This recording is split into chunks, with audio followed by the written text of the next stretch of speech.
Bruce? Yeah, I'm going to sit here. Can you turn on this mic? I can. Can You you probably hear me? can. Yeah. Oh, okay. Okay. Let me actually say I fortunately get to disagree with absolutely everything that has been said so far. And I'm going to do my remarks a little bit out of order because I really want to talk about the productivity growth issue first. Gordon is flat out wrong. And he's flat out wrong because he's doing the same thing as these two characters, which is he is massaging macro data. There is a huge amount of microeconomic data on firm-level productivity growth, which is, of course, where productivity growth occurs, and it has nothing to do with the macro data that you just heard. And I'm going to just briefly review that because I think it would be helpful to do so. In contrast to economic theory, which says everybody pretty much minimizes costs, if you look at the firm level, or even at the level, and this is the Sloan Foundation work, as narrow as issuing a bank credit card, the firm that does that best, or the firm that provides telephone lines most efficiently, does it at a cost between 1/3 and 1/2 of the industry average.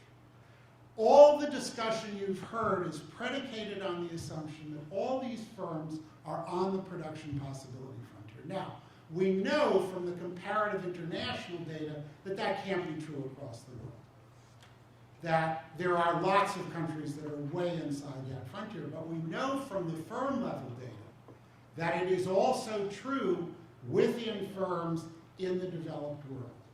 And the vast majority of firm-level productivity growth comes not from movements in the frontier, and I'm going to talk about the data on firm-level capital budgets as opposed to the aggregate capital budgets in a second, comes from movements to the frontier, not movements in the frontier, and that's why at the firm level it is not these nice, smooth transitions, it is incredibly episodic.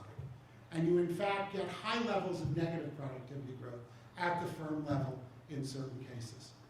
When you study particular instances, and now I am going to talk about the capital budget data, what you see is firm capital budgets typically have two components.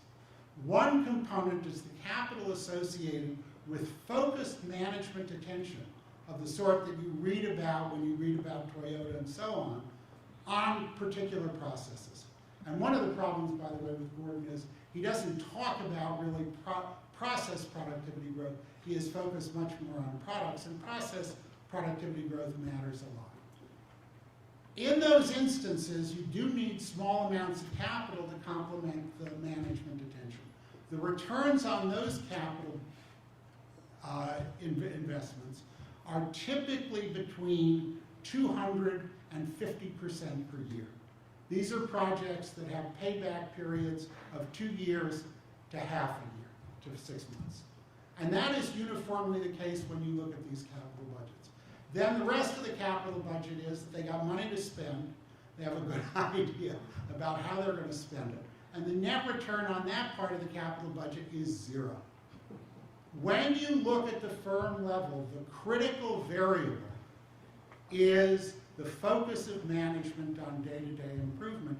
And you actually see that in the aggregate data if you don't pick the years that obscure what's really going on. So if you look by presidential administrations, you will find that productivity growth rates at the aggregate level in those presidential administrations are perfectly negatively correlated with the number of pages of the Federal Register that are produced per year by those administrations. And in fact, you get big surprises in that. So it is not Johnson who is the big intervener in the economy, it is Nixon. And that is where you get a very striking productivity drop. By the time you're at Carter, who is the biggest regulator in that history, productivity growth is essentially 0. And if you actually look by decades, you'll see this going on in the 70s. And as the regulatory regime no longer distracts that management attention, you actually see a significant return to higher productivity growth. And that, by the way, is true not only in absolute terms, but in relative terms. So that from 2000 to 2011, productivity growth in the United States, which historically had been the lowest of the G7 countries, is the highest of the G7 countries over that whole period. So I think this discussion about investment, because when you look across firms and you see these high levels of productivity growth, it's with the same crappy workers as the other firms have, and that they had historically. It's with relatively insignificant amounts of incremental capital. And actually, when they are successful, it is with seasoned technology, not with new technology. It is diffusion of technology that matters, not creation of technology. Now, in those terms, I think Japan is a really good example. What has been the story about Japan since 1990? It's been zombie banks, it's been demographics, it's been problems in the financial sector, it's been failed monetary policy. Well, it turns out you can decompose Japanese versus US productivity growth into changes pre and post 1990 in hours worked growth and changes in productivity growth. If you compare the United States to Japan pre-1990, our hours worked grows about 1.5% per year faster than theirs. If you compare the US to Japan post-1990, our hours worked growth is about 1.5% higher than Japanese hours worked growth. It is not macro demand factors, and it is not demographic factors. Productivity growth in Japan pre-1990 is 3% higher than the United States. Post-1990, it is 0.5% below US productivity growth. It is all about changes in productivity growth, and they have consistently invested more than the United States, although you have negative trends in both areas. Now I'm going to talk about what I think is going on, because what you also see in the Japanese data is that if you look at manufacturing productivity growth, where the level, by the way, in 1990 was about 30% higher than US manufacturing productivity growth, you see that deteriorate. But you also see relative hours work growth in Japan in manufacturing fall off a cliff.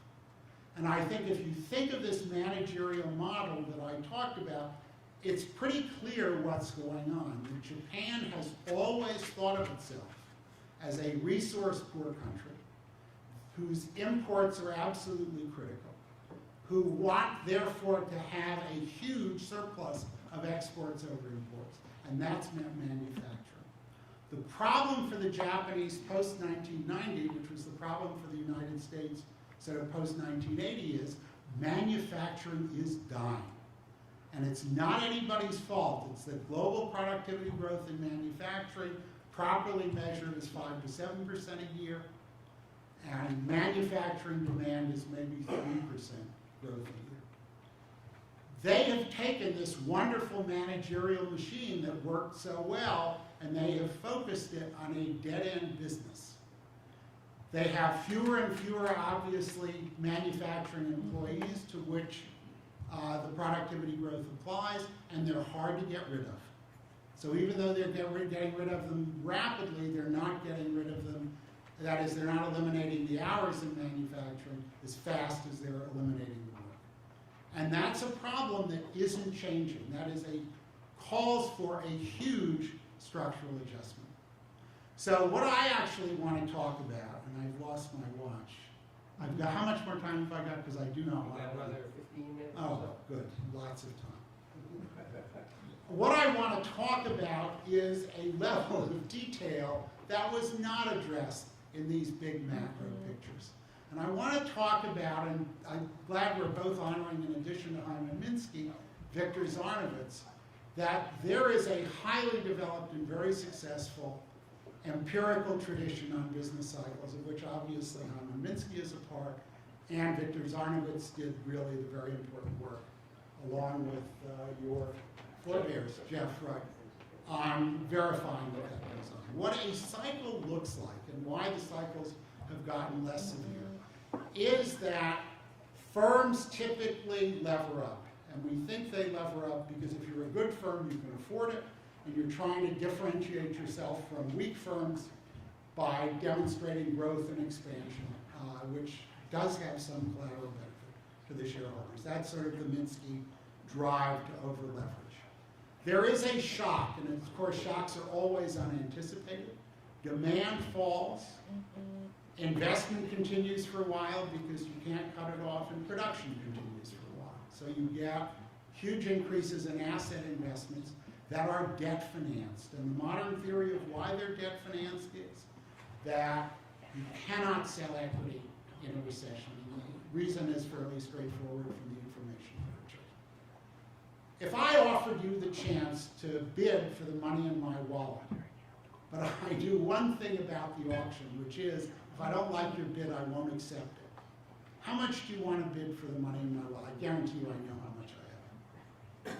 Are you going to make any money in that auction at all? Never. You bid too high, you're going to get the money in my wallet. You bid too low, you're not going to get it. That's the way equity issue works. Every day the stock market makes a bid on the money in the company's wallet, and the company management that knows what's there decides when they're going to try and sell the stock. So that once that happens, of course, the information is out, and what the investment bankers tell them is that that action will knock the props out from under the stock price. So you cannot sell equity just when modern finance theory tells you you would most want to issue equity. Which means, how are you going to recover? You're going to recover through retained earnings, but in order to get cash flow positive, you have a sudden sharp cutback in output, which is the 6 to 9 months down cycle you get. And then this long up cycle as you restore the balance sheet slowly over time. What seems to be true, obviously, of the Depression is it does not look like that. So understanding the basics on it with cycles ought to tell you that when the world doesn't look like that. Why do I say the Depression doesn't look like that? Because second half of 29 is bad. 30 is worse. 31 is truly terrible. 32 is bad. And the first part of 33 is bad. That is a 4-year down cycle.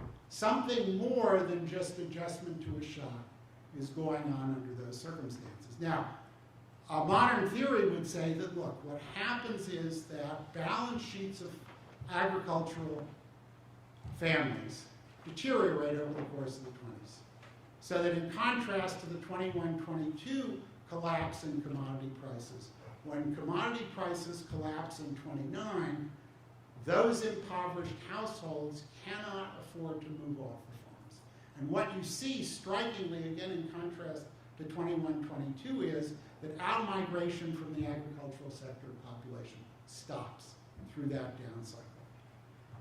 Productivity growth in agriculture, because it dies for the same reason that manufacturing is dying today, continues to improve.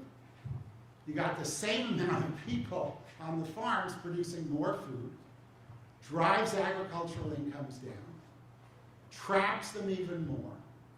Productivity growth continues, because again, it's not driven by investment cycles.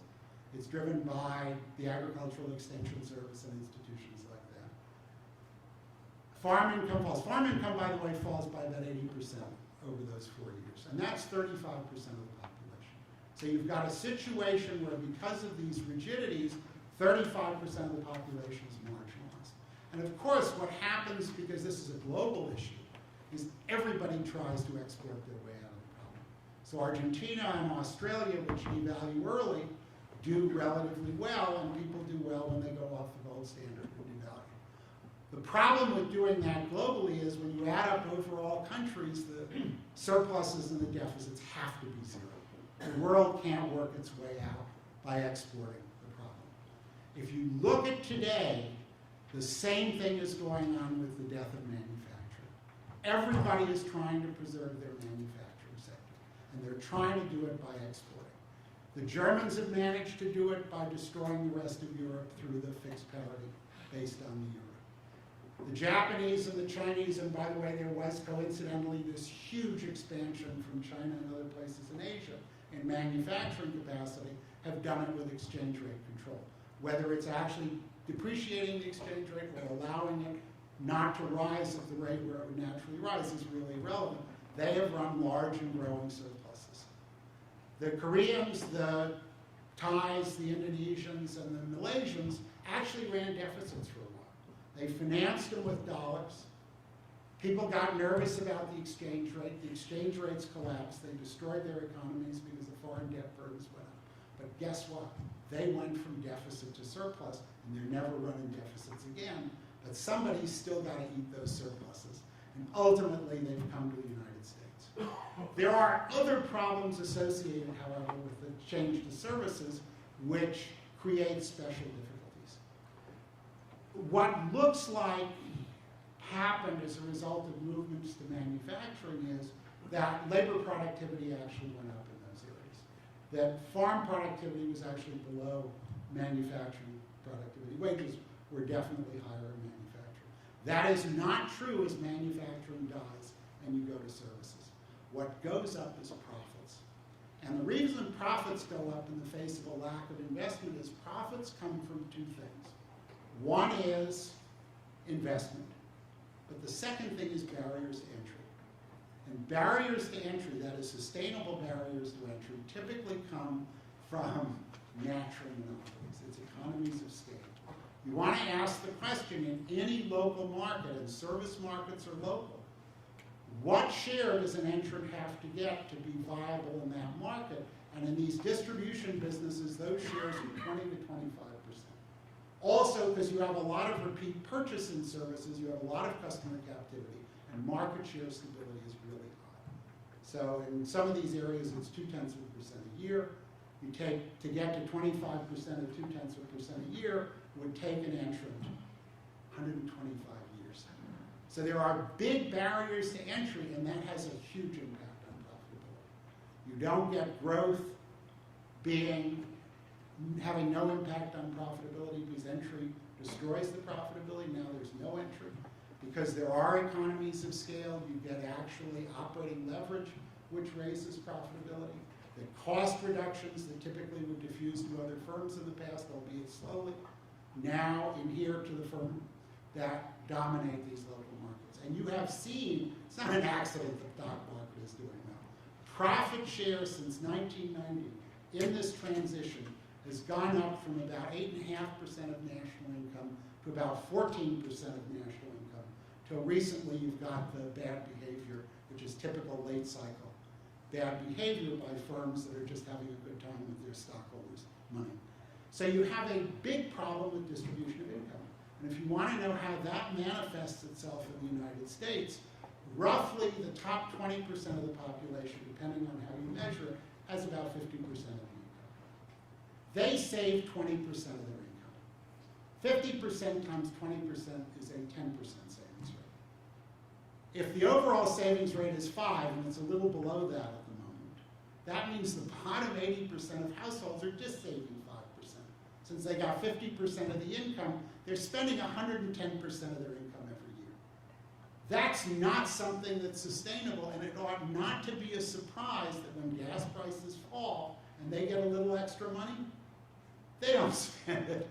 They're spending as much as they can already. And if you think tax cuts and fiscal policy are going to be effective in that environment, lots of luck with that. That this is a chronic deflationary bias that is out there. On top of that, you've basically got a big problem with state and local government that has come from the depressed interest rates, which is you have a huge, I'm almost done, you have a huge overhang of pension debt. Because the pension debt doesn't go down and the returns to cover the pension debt are low, and these debts are difficult to service. Well, if you look at the actual numbers, state and local government expenditures in real terms that used to grow at about 3 to 4% a year have been flat to down since the financial crisis. And that doesn't look like it's changing anytime soon. So you've got a huge problem with consumer demand because of this change. You've got the international imbalances where the U.S. is the deficit country of last resort.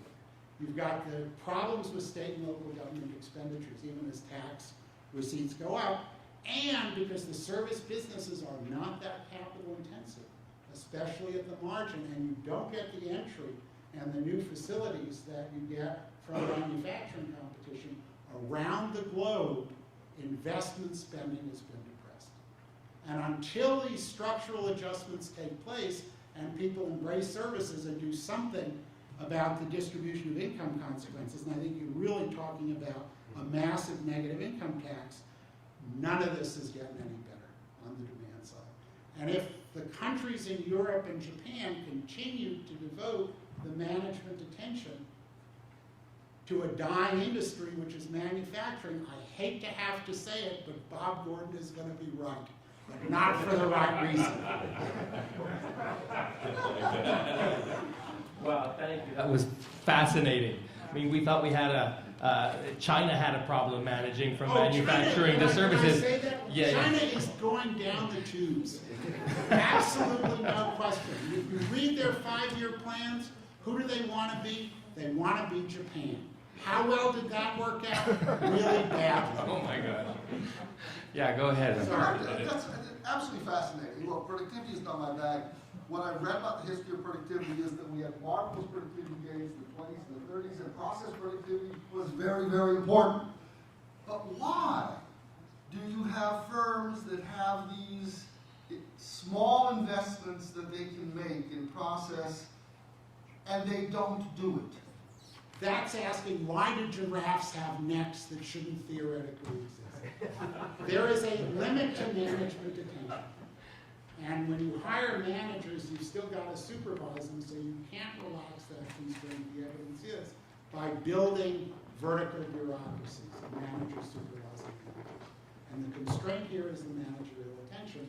That's why when you do the regulation in the wrong way, which is jerking them around every year, so you set a standard they can't meet, and then you have them each come in every year and beg to be relieved of that standard, and they spend a lot of time doing that, but they're not spending a lot of time on productivity. By the way, you see it in business cycles.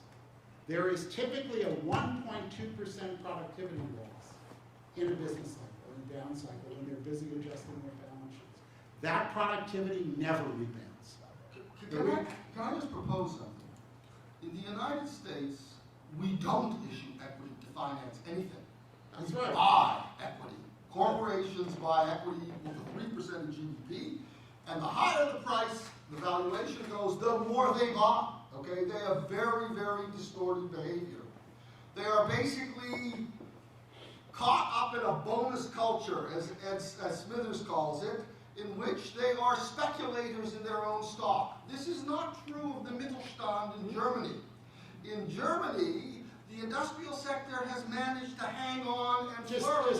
Just be really careful when you say that. If that is indeed the case, Yes. this has gotten much worse in terms of the buybacks. Why, when that was taking place, does U.S. productivity growth suddenly outpace German productivity? Well, the macro numbers, that's true, but I just want to say. I like these for I just want to the say. reasons are different. The micro numbers do have to add up to the macro numbers. It's just the reason for the decomposition that you're doing are just a joke. Well, no, that's a little.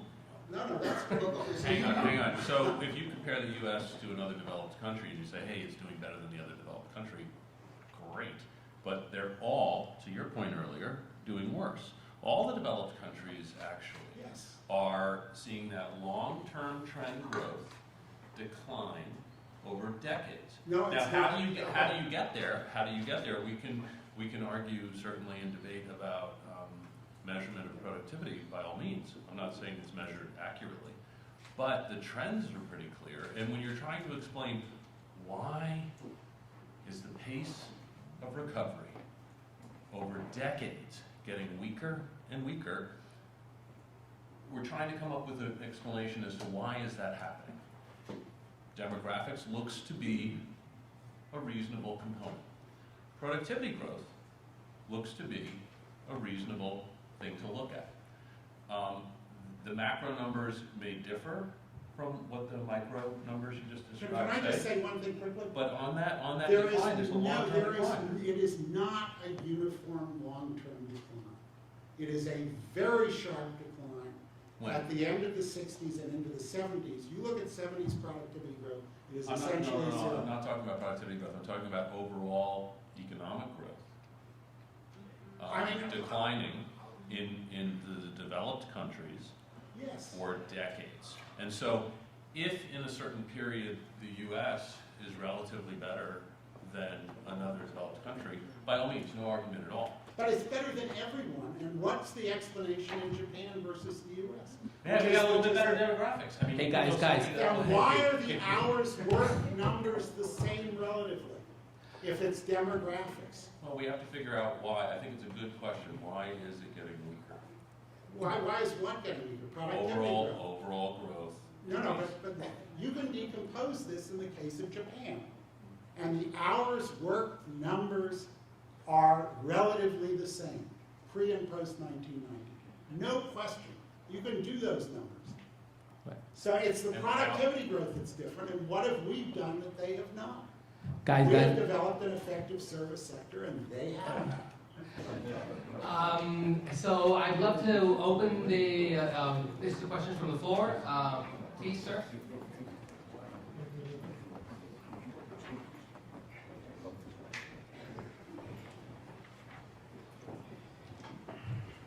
Thank you. Is this on? In the talk earlier about the productivity, slowdowns in productivity, one of the things that I don't think has gained enough attention is the actual composition of the workforce. What has happened over the years since the 50s has been that increases in productivity in certain sectors have forced people out of those sectors into lower productivity sectors. So manufacturing is one of those areas. There's a bunch of others within the service areas. Those people have been forced out, and they've been forced into things like leisure and hospitality, administrative service jobs that are low pay. And so as you've shifted the balance into low pay jobs, and it occurs throughout the BLS breakdown of the entire labor force, 138 million people right now. There are probably maybe 20 to 30 million people that are still left in areas that have the potential for high productivity growth. What's happened is that what we haven't seen is that we haven't seen the emergence of new products and services that will put those people back to work that were laid off due to the increase in productivity. So where that leaves us is it leaves us with a high concentration of low productivity jobs with low potential for productivity increases. And all you do by increasing the productivity of fast food workers is that you release more people to become even more competitive at lower cost jobs. And it ends up with more and more people looking for food stamps to supplement their income. So what that really leaves us at, it leaves us at the point where Minsky left us off a long time ago, and that is you need government participation in direct job creation, not just for ending poverty, but you need it as an integral part of the entire economy. If you look at the economy right now, 48% of all jobs are in either government, healthcare, or other sort of jobs where you don't look for low productivity, or very unproductive leisure hospitality types of jobs.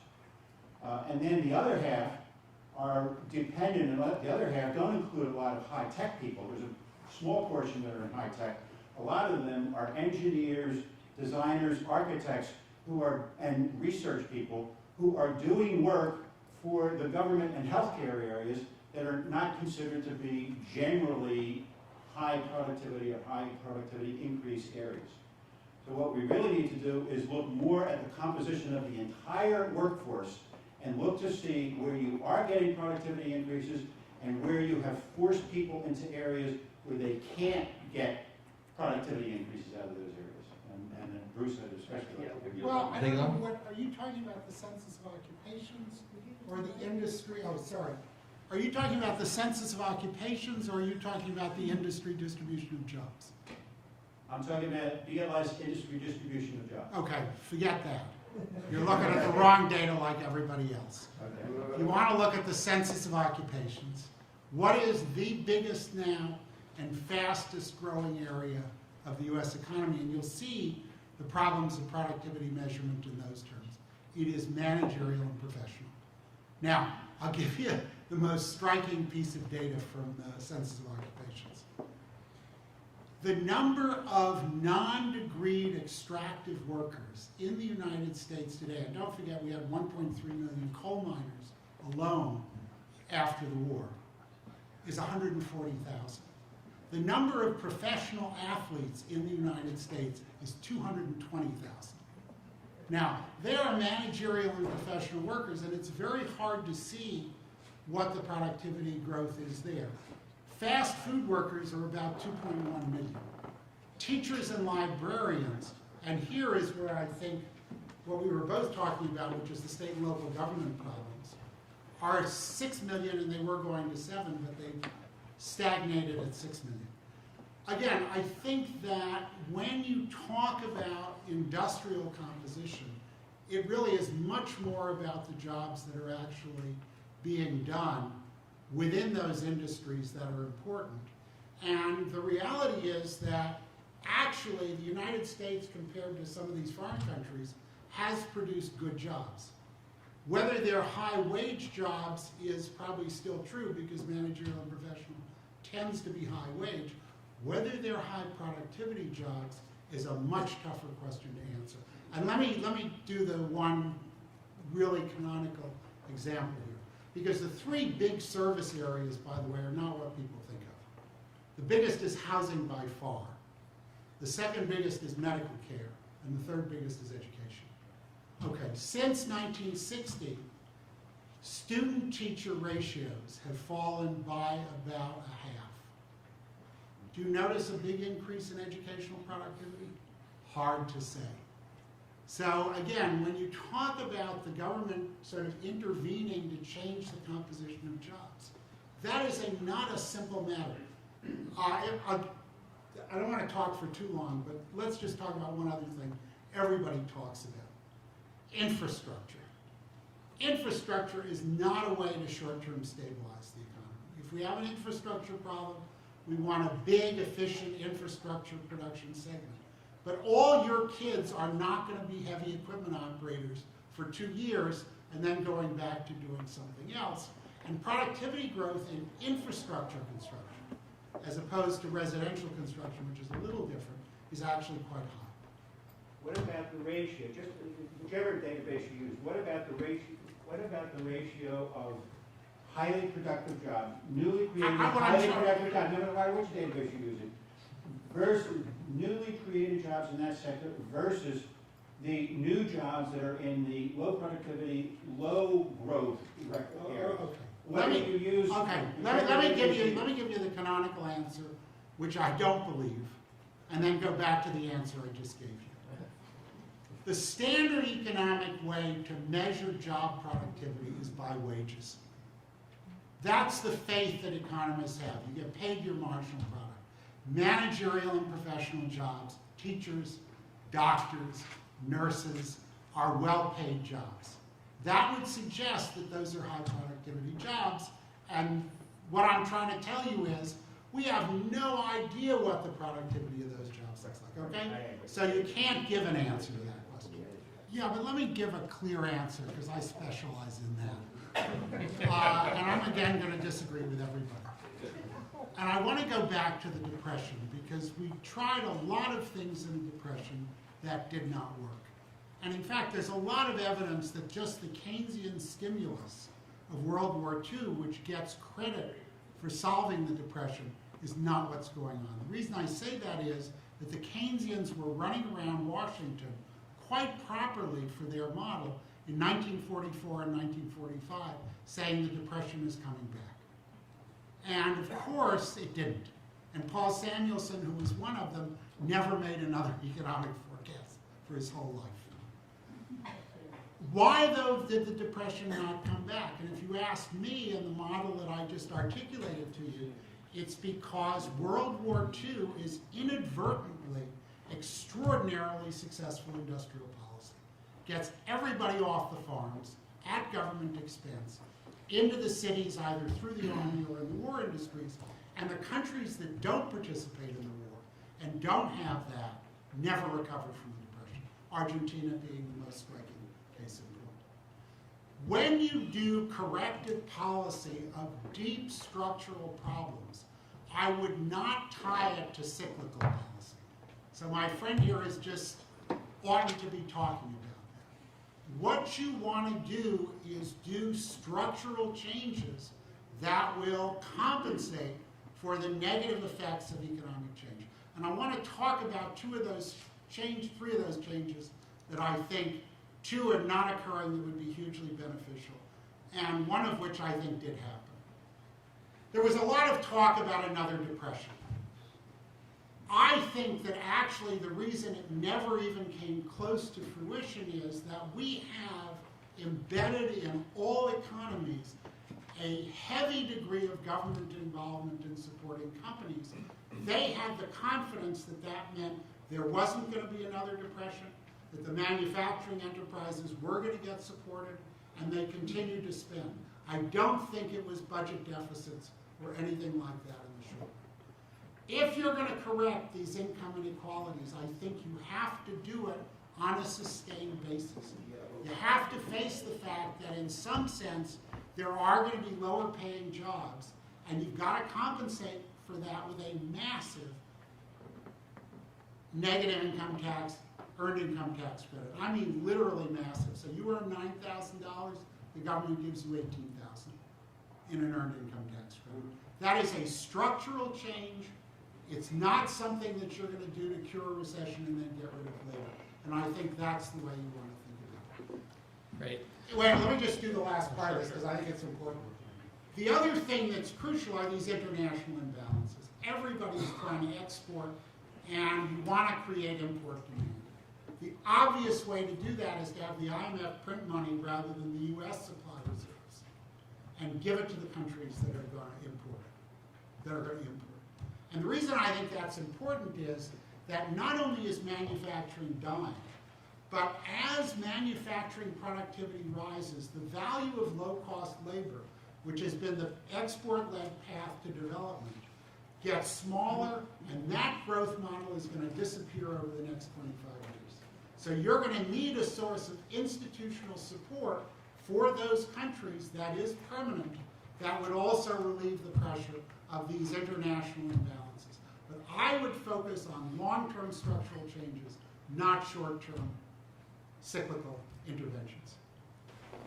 To Bruce, the question is, if manufacturing is really over, that's, in my opinion, very enormous structural change. And so if the wage-led growth, if the low-wage growth model of the emerging countries is over, and manufacturing employment in the United States is over, and we go to negative income tax to a significant degree, we have a moral crisis because nobody believes in paying people for not working. That's why it's called the negative income tax rather than welfare. I think that's exactly, listen, I agree with you 100%. I think that this crisis for poor people in the world is much worse than global warming. Because I think if Africa does not get on this manufacturing train in the next 25 years, they're never getting on it. On the other hand, the reason I think I'm stressing the earned income tax credit is the first two words of that, earned income. I just wonder if there's a way to save manufacturing. No, not a chance. Did you save agriculture? I mean, think about it. I'll tell you a terrible story about policymakers. So I gave this talk in Japan for a different reason, and I had dinner with Abe, not me, of course, 10 other people with Abe afterwards. And I had used the example of agriculture and how bad that had, how badly handled the demise of agriculture had been. And I talked about the current demise of manufacturing. And he'd been briefed on this. And he looked at me and he said, things are really going to work out. We're finally learning to export agricultural products. And I thought, boy, have you got the wrong end of the stick. But I think you have the right end of it. So how about universal basic income rather than... No, that's exactly the problem. That's why you want the earned income part of it. Because this is a wage problem. This is a wage structure. And I don't know if it's tied to productivity, but probably it is in the long run. Yeah, sir.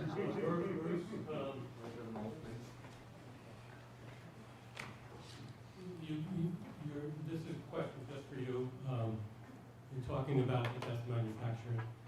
We're told, and I read a lot about China shifting its economy, they call it rebalancing. They seem to be aware of what you're talking about.